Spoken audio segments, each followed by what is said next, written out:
வணக்கம். இது காலை நேர பிரதான செய்திகள். விரிவான செய்திகளுக்கு செல்ல முன்னதாக முதலில் தலைப்புச் செய்திகள். இலங்கையை சுற்றி வளைத்த காற்றுச் சுழற்சி, கொட்டி தீர்க்கப் போகும் கனமழை, மக்களுக்கு விடுக்கப்பட்டுள்ள எச்சரிக்கை. இன்று மக்களின் வங்கிக் கணக்குகளுக்கு பணம், அஸ்மெசுவ தொடர்பில் மக்களுக்கு வெளியாகியுள்ள மகிழ்ச்சி அறிவிப்பு. நாமலுடன் சண்டையிட்ட இளைஞன், அடுத்தடுத்து நடந்த நெகிழ்ச்சி சம்பவம் வெளியான காணொளி.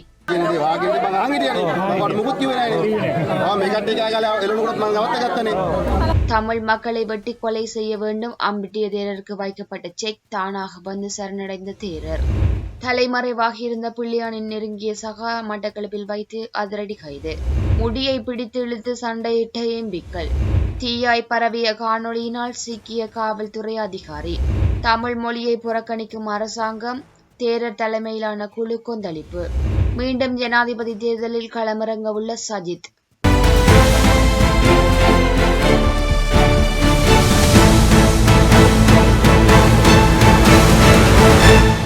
வங்காள விரிகுடாவில் இலங்கைக்கு தென்கிழக்காக உருவாகிய காற்றுச் சுழற்சி மேற்கு வடமேற்கு திசை நோக்கி நகர்ந்து தற்போது இலங்கைக்கு தெற்காக நிலை கொண்டுள்ளது என யாழ் பல்கலைக்கழக புவியியல்துறை பேராசிரியர் நாகமுத்து பிரதீபராயா தெரிவித்துள்ளார். அதுபோல இலங்கையின் தென்பகுதியில் ஒரு வளிமண்டல உறுதியற்ற நிலைமையும் காணப்படுகிறது. இதன் காரணமாக தற்பொழுது நாட்டின் பல பகுதிகளுக்கும் கிடைத்து வரும் மழை நாளை வரை நீடிக்கும் எனவும் எதிர்பார்க்கப்படுகின்றது. இன்று இரவு முதல் வட மாகாணத்திற்கு மழை படிப்படியாக குறைவடையும் எனவும் எதிர்பார்க்கப்படுகின்றது. ஆனால் கிழக்கு, ஊவா, மத்திய, சப்ரகமுவ, தெற்கு மற்றும் மேற்கு மாகாணங்களுக்கு நாளை வரை மழை கிடைக்கும் வாய்ப்பு காணப்படுகின்றது என்றும் அவர் குறிப்பிட்டுள்ளார். காற்றுச் சுழற்சி இலங்கைக்கு தெற்காக நிலை கொண்டிருப்பதனாலும் தென்பகுதியில் நிலவும் வளிமண்டல உறுதியற்ற தன்மையினாலும் மத்திய, ஊவா மற்றும் சப்ரகமுவ மாகாணங்களில் நாளை வரை சற்று கனமழையை பெறும் என எதிர்பார்க்கப்படுகின்றது. எனவே பதுளை, நுவரெலியா, கண்டி, மாத்தளை, கேகாலை மாவட்டங்களில் கனமழையோடு இணைந்த நிலச்சரிவு தொடர்பில் மக்கள் அவதானமாக இருப்பது அவசியமானதாகும். அதேவேளை கிழக்கு மாகாணத்தில் பல பகுதிகளுக்கும் மழை தொடர்ந்து கிடைத்து வருவதாலும் கிழக்கு மாகாணத்திற்கு எதிர்வரும் 19ஆம் தேதி வரை மழை கிடைக்கும் என்பதனாலும் கிழக்கு மாகாணத்தில் குளங்களுக்கு நீரை கொண்டு வருகின்ற நீரேந்த பிரதேசங்களுக்கும் மழை தொடரும் எனவும் அவர் சுட்டிக்காட்டியுள்ளார். கிழக்கு மாகாணங்களுக்கு குளங்களுக்கு அதிகளவான நீர்வரத்து இருக்கும் என எதிர்பார்க்கப்படுகின்றது. வடக்கு மாகாணத்தில் கடந்த சில நாட்களாக கிடைத்து வருகின்ற மிதமானது மற்றும் கனமான மழை காரணமாக வடக்கு மாகாணத்தில் பல குளங்கள் வான்பாய்கின்ற நிலைமை காணப்படுகின்றது. எனினும் இன்றைய தினம் இரவு முதல் வடக்கு மாகாணத்திற்கு மழை குறைவடையும் வாய்ப்புள்ளது. அதேவேளை கடந்த சில நாட்களாக நிலவிய குளிர் மீண்டும் நாளை முதல் அதிகரிக்கும் என்பதோடு இந்த குளிரான வானிலை 26ஆம் தேதி வரைக்கும் தொடரும் என எதிர்பார்க்கப்படுவதாக யாழ் பல்கலைக்கழக புவியியல்துறை பேராசிரியர் நாகமுத்து பிரதீபராயா குறிப்பிட்டுள்ளார். அஸ்வெசுவ நலத்திட்டத்தில் உள்வாங்கப்பட்டுள்ள குடும்பங்களின் முதியோர் உதவித் தொகை கொடுப்பனவு இன்று பயனாளிகளின் வங்கிக் கணக்குகளில் வைப்பிலிடப்பட உள்ளதாக அறிவிக்கப்பட்டுள்ளது. அஸ்வெசுவ நலன்புரி சங்கம் இதனை அறிவித்துள்ளது. அஸ்வெசுவ நலன்புரி திட்டத்தின் கீழ் உள்ள பயனாளி குடும்பங்களில் வசிக்கும் 70 வயதிற்கு மேற்பட்ட முதியவர்களுக்கான டிசம்பர் மாத கொடுப்பனவு வங்கிகளில் வைப்பு செய்யப்பட உள்ளதாக நலன்புரி நன்மைகள் சபை அறிவித்துள்ளது. டிசம்பர் மாதத்திற்கான முதியோர் கொடுப்பனவு ஏற்கனவே வங்கிக் கணக்குகளில் வரவு வைக்கப்பட்டுள்ளதாக நலன்புரி நன்மைகள் சபை வெளியிட்டுள்ள அறிக்கையில் தெரிவிக்கப்பட்டுள்ளது. தகுதியுள்ள பயனாளிகள் இன்று முதல் தங்களது அஸ்வெசுவ வங்கி கணக்குகள் ஊடாக இந்த கொடுப்பனவை பெற்றுக் கொள்ள முடியும். கடந்த அக்டோபர் மாதத்தில் 6,16,346 முதியவர்கள் இந்த கொடுப்பனவை பெற்றுக் கொண்டுள்ளனர். இந்த முதியோர் நலன்புரி திட்டத்திற்காக அரசாங்கம் 3 பில்லியனுக்கும் அதிகமான தொகையை ஒதுக்கியுள்ளது என்றும் குறிப்பிடப்பட்டுள்ளது. ஜனாதிபதியின் இயலாமை தொடர்பில் கேள்வி எழுப்பிய நாடாளுமன்ற உறுப்பினர் நாமல் ராஜபக்சவுக்கும் அரசாங்கத்திற்கு ஆதரவு தெரிவிக்கும் இளைஞர் ஒருவருக்கும் இடையே ஏற்பட்ட கருத்து முரண்பாடு காரணமாக பதற்ற நிலை ஏற்பட்டுள்ளது. அனர்த்தங்களால் பாதிக்கப்பட்ட மக்கள் தங்க வைக்கப்பட்டுள்ள தங்குமிடம் ஒன்றிற்கு நாடாளுமன்ற உறுப்பினர் நாமல் ராஜபக்ச சென்றிருந்த நிலையில் இந்த சம்பவம் இடம்பெற்றுள்ளது. இதன்போது அங்கிருந்த மக்களிடம் நாமல் ராஜபக்ச பிரச்சினைகளில் தொடர்பில் கலந்தாடியுள்ளார். அந்த சந்தர்ப்பத்தில் மக்கள் தங்களுக்கு காணி வழங்கப்படவில்லை, பெரும் அசௌகரியங்களை எதிர்கொள்வதாக தெரிவித்துள்ளனர். அப்போது உரையாற்றிய நாமல் ராஜபக்ச அது தொடர்பில் ஜனாதிபதியை தீர்மானம் எடுக்கக்கூடியவர் என்றும் குறிப்பிட்டுள்ளார். அத்துடன் பொறுப்பிற்குரிய ஜனாதிபதியே இதனை செய்ய வேண்டும், அவரின் இயலாமைக்கு இதற்கு காரணம் என்றும் நாமல் தெரிவித்துள்ளார். இதனை கேட்டுக்கொண்டிருந்த இளைஞர் ஒருவர் நாமலின் வாதத்திற்கு எதிர்ப்பு தெரிவித்து கருத்து வெளியிட்டுள்ள நிலையில் குறித்த இடத்தில் பதற்றமான சூழல் ஏற்பட்டுள்ளது. இதனை அடுத்து நாமல் ராஜபக்ச குறித்த இளைஞரிடம் விவரங்களை தெளிவுபடுத்தியதுடன் சுமூகமாக கலந்துரையாடலில் ஈடுபட்டதால் பிரச்சினைகள் தீர்க்கப்பட்டுள்ளது.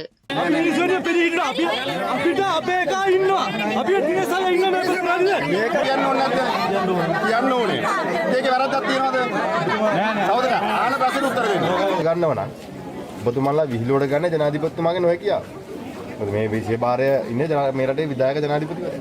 ඒක අමතක කරන්න එපා. මේ පැත්ත බලන්නේ අපි දිනසයියා. අපි තියලා දැනුවත් කළා ඉවරයි ඉඩම් හොයලා ඉවරයි.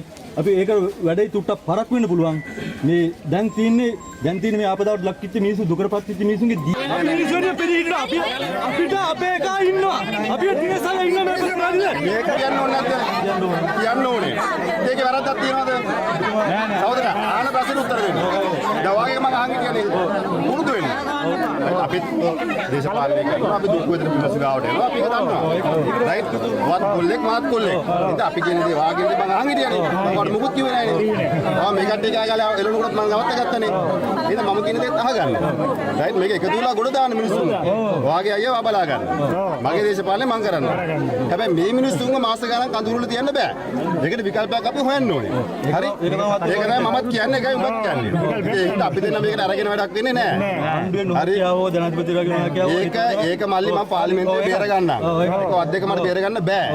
මේකට වග කියන්න ඕනේ කවුද කියන එක අපි තීරුකාරක සභාවක් දාලා අහන්නකෝ වාගේ මම අහන්නේ දෙන්න බෑ. දැන් මම කියන දේ අහන්නේ බංකෝ. පොඩ පුරුදු බංකෝ ඒක. ඉනා වෙන්න බෑ. මම ඇත්ත කියන්නේ. දැන් පාර්ලිමේන්තුවේ තීරුකාරක සභාවක් දාලා වක්කීම් පෑර හැරියද නැද්ද කියන එක අපි හොයමු. හරි? ඒක ඔයාලට දැන් නිගමනයට එන්න බෑ මට එන්න බෑ. රයිට්? ඒක මේ අහන්නකොල්ලෝ මගේ දේශපාලනේ වෙනස්. මට එක එකට චෝදනා කරන්නේ නැහැ මම. චෝදනා කරනවා චෝදනා ඕන තරම් තියෙනවා. දැන් අද දැක්කනේ අබිලිපිටියේ ගංජහේනේ කතාව. මම කිව්වේ නෑනේ මේ මීඩියා කිව්වේ. දැන් මේ මීඩියා කතාව වොයිස් කට් එක ගහනකොට මම අබිලිපිටියේ කතාව කිව්වද? නෑ. ළමයි දෙන්නෙක් මැරලා ඉන්නවා IDH එකේ. බෙහෙත් විස වෙලා. ඒ ගැන මම කතා කරාද? நෑ. ஐயே ඒ කතා කරන තැනක් තියෙනවා. தமிழ் மக்களை வெட்டி கொள்ள வேண்டும் என கூறிய சம்பவம் தொடர்பாக பிடியாணை பிறப்பிக்கப்பட்ட அம்பிட்டிய சுமணரத்ன தேரர் மட்டக்களப்பு நீதிமன்றத்தில் நேற்றைய தினம் சரணடைந்தார்.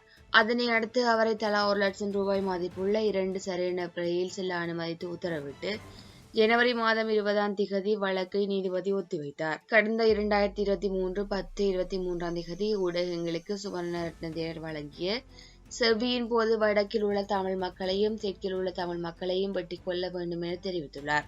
இனங்களிடையே முறுகலை ஏற்படுத்தும் வகையில் கருத்துக்களை தெரிவித்தமை தொடர்பில் மட்டக்களப்பு அம்பிட்டிய சுமணரத்ன தேரரை கைது செய்வதற்காக பகிரங்க பிடியாணை கடந்த 15ஆம் தேதி பிறப்பிக்கப்பட்டது. அத்துடன் தேரருக்கு வெளிநாட்டு பயண தடையும் விதிக்கப்பட்டுள்ளதாக காவல்துறையினர் தெரிவிக்கின்றனர். இந்த நிலையில் தேரருக்கு எதிரான வழக்கை எதிர்வரும் ஜனவரி மாதம் 26ஆம் தேதி விசாரணைக்கு எடுத்துக்கொள்ள மட்டக்களப்பு நீதவான் நீதிமன்றம் உத்தரவிட்டுள்ளது. கடந்த அக்டோபர் மாதம் 23ஆம் தேதி ஊடகங்களுக்கு கருத்துரைத்த மட்டக்களப்பு அம்பிட்டிய சுமணரத்ன தேரர் இடங்களிடையே முறுகலை ஏற்படுத்தும் வகையில் கருத்து தெரிவித்தார். வன்முறையை ஏற்படுத்தும் வகையில் கருத்துரைத்தமைக்கு எதிராக சட்டத்தரணி தனுக்க ரணஞ்சக் என்பவரால் முறைப்பாடு செய்யப்பட்டது. அந்த முறைப்பாடு தொடர்பிலேயே சுமணரத்ன தேரரை கைது செய்வதற்கான பிடியாணை பிறப்பிக்கப்பட்டுள்ளது. எதிர்வரும் ஜனாதிபதி தேர்தலில் எதிர்க்கட்சி தலைவர் சஜித் பிரேமதாச போட்டியிடுவார் என்பதனை ஐக்கிய மக்கள் சக்தியின் நாடாளுமன்ற உறுப்பினர் சுஜீவ சேனசிங்க உறுதிப்படுத்தியுள்ளார். தொலைக்காட்சி நேர்காணல் ஒன்றில் உரையாற்றிய நாடாளுமன்ற உறுப்பினர் சுஜீவ சேனசிங்க சஜித் பிரேமதாசவிற்கு தனது முழுமையான ஆதரவை வழங்குவதாக உறுதியளித்தார். இதுகுறித்து அவர் மேலும் தெரிவிக்கையில், நான் இதற்கு முன்னர் 2 தேர்தலுக்கு மட்டுமே எனது ஆதரவை வழங்குவதாக உறுதியளித்திருந்தேன். ஆனால் கடந்த 2 தேர்தல்களில் சஜித் பிரேமதாச சில பின்னடைவுகளை எதிர்கொண்டார். எனவே நீதியான முறையிலும் தற்போதைய எதிர்க்கட்சி களத்தை கருத்தில் கொண்டும் அவர் போட்டியிடுவதற்கு தகுதியானவர் என அங்கீகரிக்கப்பட்டுள்ளார் என அவர் குறிப்பிட்டுள்ளார். அரசாங்கத்தின் அடுத்த கால உத்தியோகபூர்வ அறிவிப்புகள் மற்றும் அரசு அறிக்கைகள் சிங்கள மொழியில் மாத்திரம் வெளியிடப்படுவது பாரிய பிரச்சினை என சுட்டிக்காட்டி சமூக உரிமை இயக்கம் ஜனாதிபதி செயலகத்தில் கடிதம் ஒன்றை கையெழுத்துள்ளது. ஜனாதிபதி செயலகத்தில் கையெழுத்தை கையளித்த பின்னர் ஊடகவியலாளர்களுக்கு கருத்து வெளியிட்டுள்ள அந்த இயக்கத்தின் தலைவர் தென்னே ஞானானந்த தேரர் கடந்த அனர்த்த காலத்தின் போது அரசாங்கத்தின் தரப்பிலிருந்து ஏற்பட்ட பாரிய குறைபாட்டை ஜனாதிபதியின் கவனத்திற்கு கொண்டு வந்ததாக தெரிவித்துள்ளார். அவர் மேலும் கூறுகையில், அனர்த்தங்கள் குறித்த வளிமண்டலவியல் திணைக்களத்தின் அறிக்கைகள், அபாய வலயங்களிலிருந்து வெளியேறுமாறு விடுவிக்கப்படும் எச்சரிக்கைகள் மற்றும் அனர்த்த முகாமைத்துவ நிலையத்தின் உத்தியோகபூர்வ அறிவிப்புகள் அனைத்தும் சிங்களம் மற்றும் ஆங்கில மொழிகளில் மாத்திரமே வெளியிடப்பட்டன. தமிழ் மொழியில் எந்த ஒரு அதிகாரப்பூர்வ அறிவிப்பும் வெளிவரவில்லை என அவர் குற்றம் சாட்டியுள்ளார். நாட்டின் மொத்த சனத்தொகையில் சுமார் 25% தமிழ் மொழி பேசுபவர்கள் என்பதனை சுட்டிக்காட்டிய தேரர், அவர்கள் தங்களது மொழியின் காரணமாக மீண்டும் ஒரு அனர்த்தத்திற்கு உள்ளாக்கப்படுவதாக தெரிவித்துள்ளார். அண்மையில் ஜனாதிபதி நாட்டு மக்களுக்கு ஆற்றிய உரை கூட தமிழ் மொழிபெயர்ப்பு இன்றி வெளியிடப்பட்டமை பெரிய ஒரு பிரச்சனை என அவர் குறிப்பிட்டுள்ளார்.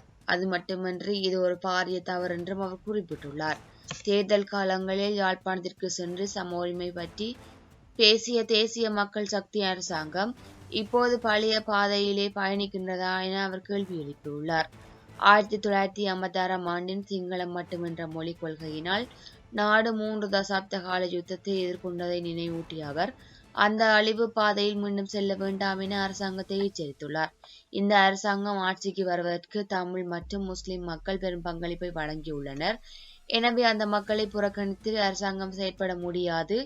இதுவரை இழக்கப்பட்ட தவறுகளை ஏற்றுக்கொண்டு அரச கர்மங்கள் மற்றும் அவசர அறிவிப்புகளை தமிழ் மொழியிலும் வெளியிடுவதை உறுதி செய்யுமாறு ஜனாதிபதிக்கும் அரசாங்கத்திற்கும் சம உரிமை இயக்கம் கோரிக்கை விடுவிப்பதாக தென்னே ஞானானந்த தேரர் தெரிவித்துள்ளார். டித்வா சூறாவளி தாக்கத்தால் ஏற்பட்ட அதிதீவிர வானிலை காரணமாக உள்நாட்டு மற்றும் வெளிநாட்டு சுற்றுலா பயணிகளை பெரிதும் கவர்ந்த தெமோதர 9 வளைவு பாலம் அமைந்துள்ள பகுதி மண் சரிவு அபாயத்தை எதிர்நோக்கியுள்ளதாக மத்திய கலாசார நிலையம் தெரிவித்துள்ளது. குறித்த பாதையில் புதிய சுற்றுலா வலையமைப்பொன்றை உருவாக்கும் பணிகள் முன்னெடுக்கப்பட்டு வந்த நிலையில் அண்மையில் ஏற்பட்ட இயற்கை அனர்த்தம் காரணமாக அங்கு நிர்மாணிக்கப்பட்டு வந்த சில கட்டடங்களுக்கு சேதம் ஏற்பட்டுள்ளதாக மத்திய கலாசார நிலையத்தின் பணிப்பாளர் நாயகம் கலாநிதி நிலான் குரே தெரிவித்துள்ளார். 9 வளைவு பாலத்தை மின்னொளியூட்டல் மற்றும் புதிய சுற்றுலா வசதிகளை மேம்படுத்துவதாகவும் சுமார் 300 மில்லியன் ரூபாய் செலவில் முன்னெடுக்கப்பட்ட இந்த திட்டம் இவ்வருட இறுதிக்குள் நிறைவடையும் என எதிர்பார்க்கப்பட்டது. இந்த நிலையில் தற்போது ஏற்பட்டுள்ள மண் சரிவு மற்றும் கட்டட சேதங்கள் காரணமாக நிர்மாண பணிகளை திட்டமிட்டபடி நிறைவு செய்வதில் தாமதம் ஏற்படும் என தெரிவிக்கப்பட்டுள்ளது. அத்துடன் இந்த திட்டத்தை எக்காரணம் கொண்டும் கைவிடும் எண்ணம் அரசாங்கத்திற்கு இல்லை என பணிப்பாளர் நாயகம் வலியுறுத்தியுள்ளார். மேலும் பாதிப்புகளை சீர் செய்து பணிகளை விரைவுபடுத்தி அடுத்த ஆண்டில் உள்நாட்டு மற்றும் வெளிநாட்டு சுற்றுலா பயணிகளின் பயன்பாட்டிற்காக இதனை திறந்து வைக்க எதிர்பார்ப்பதாக அவர் மேலும் சுட்டிக்காட்டியுள்ளார். நபர் ஒருவர் மற்றவரை தடியால் தாக்கும் காணொலி ஒன்று தற்போது சமூக வலைதளங்களில் பரவி வருகின்றது. இது தொடர்பாக காவல்துறையினர் மேற்கொண்ட விசாரணைகள் மூலம் தாக்குதலில் நடத்தியவர் குளியாப்பிட்டிய காவல் நிலையத்தின் குற்றத்தீர்வு பொறுப்பு அதிகாரி என்பது கண்டறியப்பட்டுள்ளது. வடமேல் மாகாணத்திற்கு பொறுப்பான சிரேஷ்ட பிரதி காவல்துறை மா அதிபரின் நேரடி மேற்பார்வையின் கீழ் உதவி காவல்துறை அத்தியட்சர் ஒருவரால் இது குறித்த விசாரணைகள் ஆரம்பிக்கப்பட்டுள்ளன.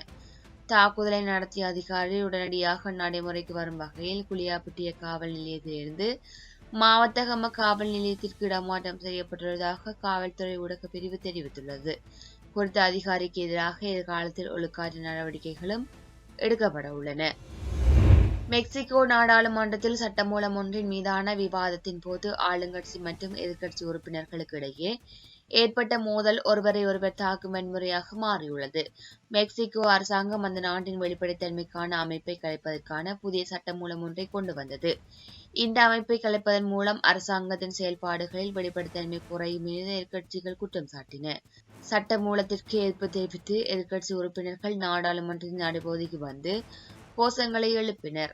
இதன்போது ஆளுங்கட்சி உறுப்பினர்களுக்கும் அவர்களுக்கும் இடையே ஏற்பட்ட வாக்குவாதம் தள்ளுமுள்ளாக மாறியது. உறுப்பினர்கள் ஒருவரை ஒருவர் தள்ளிவிட்டுக் கொண்டதுடன் அவசரமடைந்த சில உறுப்பினர்கள் மற்றவர்களின் மூடியை பிடித்து இழுத்து தாக்கியதால் அவையில் பெரும் பதற்றம் நிலவியுள்ளது.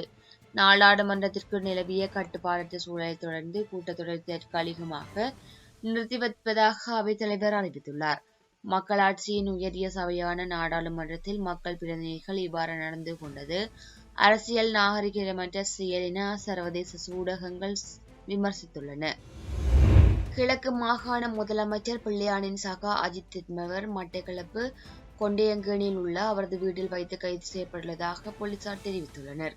கொழும்பிலிருந்து சென்ற குற்ற விசாரணை பிரிவினரால் அவர் நேற்றைய தினம் கைது செய்யப்பட்டுள்ளதாக அந்த அதிகாரி குறிப்பிட்டுள்ளார்.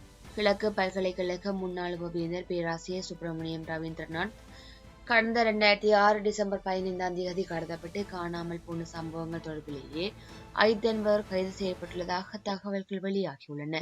முன்னதாக புள்ளியான் என்ற சந்திரகாந்தனை கொழும்பு குற்ற விசாரணை பிரிவினர் மட்டக்களப்பில் உள்ள அவரது அலுவலகத்தில் வைத்து கடந்த ஏப்ரல் 8ஆம் தேதி சந்தேகத்தின் பேரில் கைது செய்தனர். இதனை அடுத்து குற்றப்புலனாய்வு திணைக்களத்தினால் தேடப்பட்டு வந்த புள்ளியானின் நண்பரான அஜித் என அழைக்கப்படும் கிருஷ்ணபிள்ளை சுமன் குவைத் நாட்டுக்கு தப்பி ஓடி தலைமறைவாகியிருந்தார். இந்த நிலையில் கடந்த 4 நாட்களுக்கு முன்னர் மீண்டும் நாடு திரும்பியுள்ள நிலையிலேயே நேற்று தினம் கைது செய்யப்பட்டுள்ளார். இதுபோன்ற செய்திகளை தெரிந்து கொள்ள தமிழ் லங்கா குரல் சேனலை சப்ஸ்கிரைப் செய்து அருகே இருக்கிற பெல் பட்டனையும் கிளிக் செய்து கொள்ளுங்கள். மேலும் இதுபோன்ற செய்திகளை உடனுக்குடன் தெரிந்து கொள்ள தமிழ்லங்காகுரல்.com எனும் இணையத்தின் வாயிலாக எங்களோடு இணைந்து கொள்ளுங்கள்.